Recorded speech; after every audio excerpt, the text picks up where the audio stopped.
ঠাকুরগাঁওয়ের বালিয়াডাঙ্গি উপজেলায় জমি সংক্রান্ত বিরোধে বসতবাড়িতে অতর্কিত হামলা ভাঙচুর লুটপাট সহ খড়ের পালায় অগ্নিসংযোগ করা হয়েছে বলে এমনই অভিযোগ উঠেছে।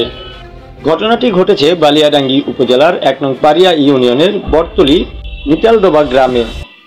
আজকে ধরুন আমার মিস্ত্রি আনে ঘর তুলছিলাম, পাতি তুলছিলাম, আর ওরা লোকজন আসে না, ১০০-১৫০ লোক বসে না। আমার তো লোকজন আমার নাই, আমার মারপিট করে না, ঢুকা দেয় না। ওর নাম রফিক, ইজাবুদ্দিন, মনসুর, জুতাখোয়া।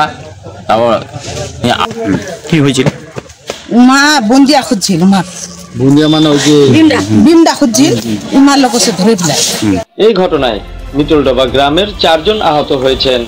আহতরা বর্তমান বালিয়াডাঙ্গি উপজেলা স্বাস্থ্য কমপ্লেক্সে চিকিৎসাধীন অবস্থায় রয়েছেন।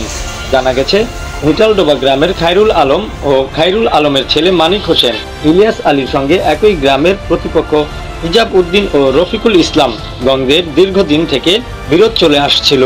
এরই জের ধরে সোমবার সকাল ১১ ঘটিকার সময় প্রতিপক্ষের লোকজন দুদফায় অতর্কিতভাবে হামলা চালিয়ে বাড়িঘরের আসবাবপত্র ভাঙচুর ও ধানের পালায় অগ্নিসংযোগ সহ নগদ টাকা এবং স্বর্ণালংকার লুটপাট করে নিয়ে যায় বলে জানান ভুক্তভোগীরা।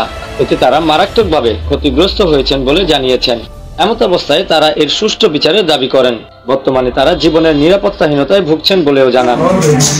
আলম সবাই মিলে আমাকে মার দিছে, আমার গায়ের কাপড় ছিঁড়ে দিছে, আমার স্বামীকে মারছে, 10 জন মিলে আমার গায়ের কাপড় ছিঁড়ে দিছে। উমার মহিলা সবাই মিলে আলম, সিরাজ, উমালা মিলে আগে